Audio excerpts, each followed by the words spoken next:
Hello, എല്ലാവർക്കും എൻ്റെ നമസ്കാരം. ഇന്നൊരു റാഗി ഡ്രിങ്കാണ്.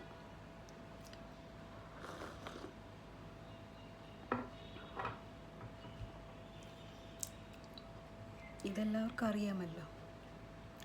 കുഞ്ഞുങ്ങൾക്കൊക്കെ കൊടുക്കുന്ന മുത്താറി, പഞ്ഞപ്പുല്ല്, റാഗി എന്നൊക്കെ പറയും. ഇത് റാഗി നന്നായിട്ട് അരച്ച് കുറുക്കുണ്ടാക്കി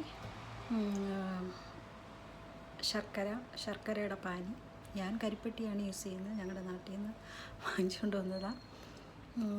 നിങ്ങൾ ചക്കര എന്ന് പറയും അല്ലേ? ഞങ്ങൾ കരിപ്പെട്ടി എന്നാണ് പറയുന്നത്. പനയിൽ നിന്ന് കിട്ടുന്നതല്ലേ. അത് അല്ല, മണ്ണൊക്കെ കാണും. അത് കാരണം നന്നായിട്ട് അരിച്ച്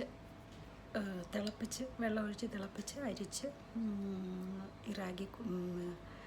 ഈ റാഗി കുറുക്കിൽ തണുത്തതിന് ശേഷം ഒഴിക്കുക. പിന്നെ തേങ്ങാപ്പാലും കൂടെ. തേങ്ങാപ്പാൽ റാഗിയുടെ കുറുക്കിനകത്തോട്ട് ഒഴിക്കത്തില്ല, സെപ്പറേറ്റഡ് ആയിട്ട് അത് പച്ചയായിട്ട് നമ്മൾ കുറുക്കി വെക്കത്തില്ല. ഈ രണ്ടും നേരത്തെ എടുത്ത് വെക്കുവാണെങ്കിൽ ഈ റാഗിയുടെ നമ്മൾ കുറുക്കുണ്ടാക്കി റാഗിക്കകത്ത് രണ്ടും കൂടെ ചേർത്ത് കുടിക്കുവാണെങ്കിൽ നല്ലൊരു ന്യൂട്രീഷ്യസ് ഡ്രിങ്കാണ്. വലിയവർക്ക് വേണമെങ്കിൽ ശർക്കര ചേർക്കാം, തേങ്ങ ചേർക്കാം. രണ്ടും ചേർക്കാതെയും കുടിക്കാം. ഉപ്പ് ചേർത്ത് കുടിക്കാം. പാലൊഴിച്ച് കുടിക്കുന്നവരുണ്ട്. ശർക്കര ചേർത്ത് ജാഗരി അത് ചേർത്ത് കുടിക്കുന്നവരുണ്ട്. ഓരോരുത്തരുടെ ഇഷ്ടം.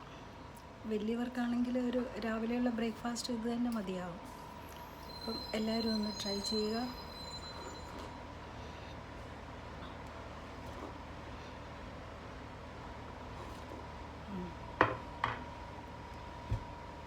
Bye.